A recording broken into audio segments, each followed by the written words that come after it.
Depuis ce mardi 27 juin, de nombreuses personnalités rendent hommage à Naël, un adolescent de 17 ans tué par balle lors d'un contrôle de police dans la ville de Nanterre.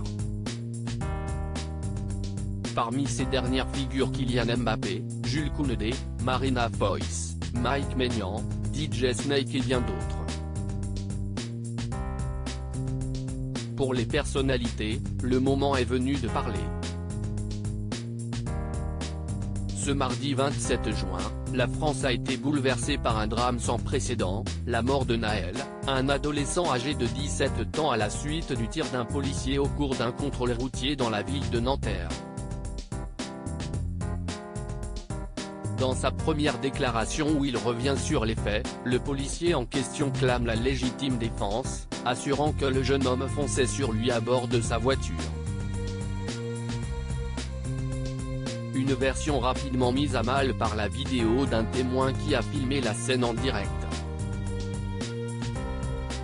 Une tragédie de plus qui fait d'ores et déjà réagir les personnalités.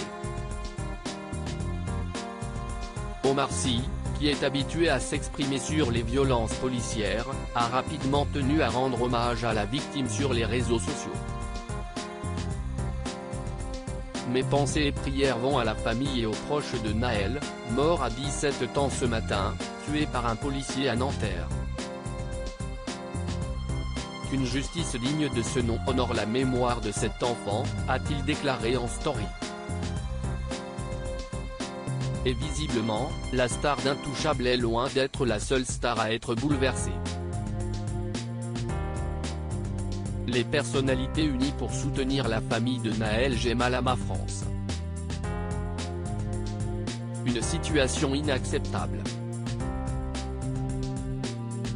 Toutes mes pensées vont pour la famille et les proches de Naël, ce petit ange parti beaucoup trop tôt, si ce qu'a déclaré Kylian Mbappé sur Twitter après le drame survenu dans la ville de Nanterre. Une prise de parole auquel s'ajoute celle de nombreuses autres célébrités. Une maman va enterrer son fils pour un défaut de permis. L'histoire se répète encore et encore. Ça va s'arrêter quand? Pensez pour Naël et ses proches. Je n'aille pas les mots, déclare DJ Snake sur Instagram. Une balle dans la tête. Si toujours pour les mêmes qu'30 conduit à la mort, déclare Mike Maignan, le gardien star de l'équipe de France, en commentaire d'une publication de Jules Koundé. Un jeune homme de 17 ans abattu à bout portant par un policier pour un refus d'obtempérer lors d'un contrôle. Telle est la réalité de la situation et elle est dramatique, a déclaré ce dernier, également sur Twitter.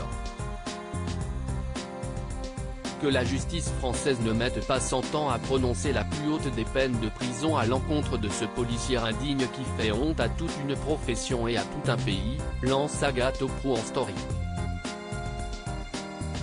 Une affaire qui semble choquer tout l'Hexagone.